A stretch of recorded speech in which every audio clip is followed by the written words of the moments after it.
বজ্রাঘাতে মৃত মানুষ নিয়ে বাংলাদেশে এক অদ্ভুত কুসংস্কার প্রচলিত। এই বিশ্বাসের ফলে বজ্রপাতে মৃত ব্যক্তির লাশ চুরি হয়। গণমাধ্যম সূত্র বলছে, বাংলাদেশের গ্রামাঞ্চলে প্রচলিত বিশ্বাস, বজ্রপাতে নিহত ব্যক্তির শরীর প্রাকৃতিক চুম্বক বা মূল্যবান ধাতুতে পরিণত হয়। এছাড়া কবিরাজ বা ওঝারা মনে করেন এই হাড় দিয়ে বিশেষ সাধনায় অলৌকিক ক্ষমতা অর্জন করা যায়। বজ্রমানিক দিয়ে গাথা আষাঢ় তোমার মালা, তোমার শ্যামল শোভার বুকে বিদ্যুতেরই জ্বালা, তোমার মন্ত্র বলে পাষাণ গলে ফসল ফলে, মরু বহে আনে তোমার পায়ে ফুলের ডালা। ছাদে উঠে বৃষ্টিতে ভিজছেন, হঠাৎ গুড়ুম গুড়ুম শব্দ, তীব্র শব্দ আর আলোর ঝলকানি। আলোর ঝলকানিতে নেমে আসা এই দৈত্যের নাম বজ্রপাত। কিন্তু এই বজ্রপাত কি রবীন্দ্রনাথের এই গানটার মতো সবসময় মরু বহে আনে তোমার পায়ে ফুলের ডালা? এই বজ্র দৈত্যের শিকার হয় মূলত কৃষক ও কৃষি সংশ্লিষ্ট শ্রমজীবী মানুষ।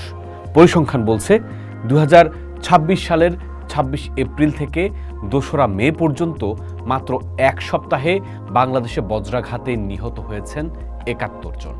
শুধু 26 এপ্রিল একদিনেই প্রাণ গেছে 14 জনের। সাম্প্রতিক বাংলাদেশে এই বজ্রপাত মহামারীর মতোই ছড়িয়ে পড়ছে। পরিতাপের বিষয় হচ্ছে, বজ্রাঘাতে মৃত ব্যক্তিরা কবরেও শান্তিতে থাকতে পারছেন না, কুসংস্কার আর লাশ চুরির ভয়ে। বিজ্ঞান বলছে, মেঘের ভেতর জলকণা ও বরফ কণার ঘর্ষণে তৈরি হয় স্থির বিদ্যুৎ। মেঘের ওপরের পজিটিভ ও নিচের নেগেটিভ চার্জের প্রবল আকর্ষণে যখন বিদ্যুৎ মাটিতে আছড়ে পড়ে, তখন তাকে বজ্রপাত বলা হয়। বজ্রপাতের তাপমাত্রা প্রায় 3000 ডিগ্রি সেলসিয়াস, যা সূর্যের পৃষ্ঠদেশের চেয়েও কয়েক গুণ বেশি। বৃষ্টি ছাড়াও ড্রাই থান্ডারস্টর্ম বা শুকনো বজ্রপাত হতে পারে, যা আরও বেশি বিপজ্জনক। নাসার তথ্য মতে, বৈশ্বিক তাপমাত্রা 1 ডিগ্রি বাড়লে বজ্রপাতের আশঙ্কা বাড়ে 12%। ভৌগোলিক অবস্থানের কারণে হিমালয়ের শীতল বাতাস ও বঙ্গোপসাগরের উষ্ণ বাতাসের সংঘর্ষে বাংলাদেশের আকাশে তৈরি হয় সুপারসেল মেঘ। ফলে বাংলাদেশ এখন বিশ্বের অন্যতম বজ্রপাত প্রবণ দেশ। অথচ ভেনেজুয়েলার মারাকাইবো হ্রদ এলাকায় বছরে সবচেয়ে বেশি বজ্রপাত হলেও সেখানে মৃত্যুর হার খুবই নগণ্য। আমাদের দেশে 2015 থেকে 2025 পর্যন্ত এক দশকে বজ্রপাতে মারা গেছেন 3658 জন, যার বড় অংশই কৃষক। উন্নত বিশ্ব যেখানে লাইটনিং ডিটেকশন নেটওয়ার্ক ও ফ্যারাডে কেজ প্রযুক্তি ব্যবহার করে মৃত্যু কমিয়ে এনেছে, আমরা সেখানে এখনও আদিম অবস্থায় পড়ে আছি। 2011 সালে বজ্রপাতকে জাতীয় দুর্যোগ ঘোষণার পর সরকার তালগাছ রোপণ ও প্রযুক্তিগত পূর্বাভাস ব্যবস্থার উদ্যোগ নিলেও বাস্তবে এর সুফল মেলেনি।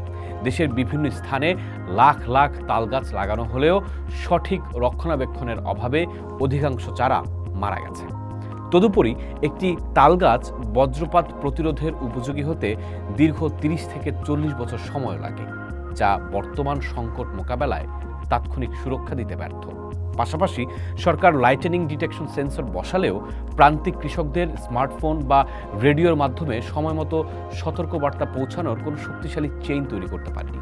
এছাড়া উন্মুক্ত স্থানে বজ্র নিরোধক দণ্ড, সংবলিত শেড বা আশ্রয়কেন্দ্র নির্মাণের প্রকল্পগুলো এখনও আমলাতান্ত্রিক জটিলতায় আটকে আছে।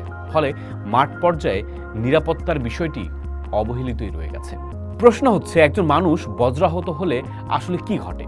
চিকিৎসা বিজ্ঞান বলছে, বজ্রাঘাতের কবলে পড়লে মানুষের শরীরে 1-2 সেকেন্ডের জন্য কয়েক লাখ ভোল্টের বিদ্যুৎ প্রবাহিত হয়। এতে হৃদস্পন্দন বন্ধ হতে পারে, মস্তিষ্ক ক্ষতিগ্রস্ত হতে পারে, শ্রবণ শক্তি নষ্ট হতে পারে, স্নায়ুতন্ত্রের স্থায়ী ক্ষতি এবং শরীর গভীরভাবে পুড়ে যেতে পারে। গুরুত্বপূর্ণ বিষয় হলো, তাৎক্ষণিক বজ্রাহত ব্যক্তিকে স্পর্শ করলে বিদ্যুৎপৃষ্ট হওয়ার ভয় নেই, বরং দ্রুত সিপিআর দিলে এবং হাসপাতালে নিলে অনেক সময় বজ্রাহত মানুষের প্রাণ বাঁচানো সম্ভব। আবহাওয়া অধিদপ্তরের নির্দেশনা ও বিশেষজ্ঞদের ভাষ্য, বজ্রপাতের সময় খোলা মাঠ বা জলাশয় থেকে দূরে থাকতে হবে। খোলা মাঠে আটকা পড়লে কোনো বড় গাছের নিচে না গিয়ে পায়ের আঙ্গুলের ওপর ভর দিয়ে নিচু হয়ে বসতে হবে এবং কানে আঙ্গুল দিতে হবে। উঁচু এবং বিদ্যুৎ পরিবাহী স্থানে বারবার বজ্রপাত হতে পারে, ফলে ধাতব বস্তু ও বৈদ্যুতিক খুঁটি থেকে দূরে থাকতে হবে।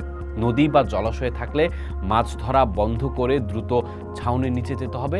সবচেয়ে গুরুত্বপূর্ণ হলো কৃষি প্রধান এই দেশে কৃষকদের নিরাপত্তা নিশ্চিত করতে হাওর ও উন্মুক্ত অঞ্চলে উঁচু গাছ, বিশেষ করে তাল গাছ লাগাতে হবে এবং লাইটেনিং অ্যারেস্টার বা বজ্র নিরোধক দণ্ড সংবলিত শেড বা ছাউনি নির্মাণ করতে হবে। পাশাপাশি সমস্ত প্রচার মাধ্যমে বজ্রপাত সংক্রান্ত সচেতনতামূলক বার্তা প্রচার করতে হবে। বজ্রাঘাতে মৃত মানুষ নিয়ে বাংলাদেশে এক অদ্ভুত কুসংস্কার প্রচলিত।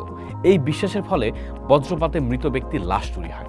গণমাধ্যম সূত্র বলছে, বাংলাদেশের গ্রামাঞ্চলে প্রচলিত বিশ্বাস, বজ্রপাতে নিহত ব্যক্তির শরীর প্রাকৃতিক চুম্বক বা মূল্যবান ধাতুতে পরিণত হয়। এছাড়া কবিরাজ বা ওঝারা মনে করেন এই হাড় দিয়ে বিশেষ সাধনায় অলৌকিক ক্ষমতা অর্জন করা যায়। প্রথম আলো বলছে, প্রচলিত এসব গুজবের কারণে বজ্রাঘাতে নিহত ব্যক্তির কবর পাহারা দিতে বাধ্য হয় স্বজনরা। বিশেষজ্ঞরা বলছে, বজ্রপাতে মৃত মানুষের শরীরে কোনো মূল্যবান জিনিস থাকে না। এটি বৈদ্যুতিক শকে মৃত্যুর মতোই সাধারণ মৃত্যু। বজ্রপাত থেকে বাঁচতে হলে শুধু দুর্যোগ ঘোষণা নয়, বরং পর্যাপ্ত বজ্র নিরোধক ছাউনি নির্মাণ এবং আধুনিক পূর্বাভাস ব্যবস্থাকে সরাসরি কৃষকের দোরগোড়ায় নিতে হবে। তাহলেই কেবল এই দুর্যোগ মোকাবেলা করা সম্ভব। পোস্ট দেখুন, ভাবুন, করুন, থাকুন পোস্টের সাথেই।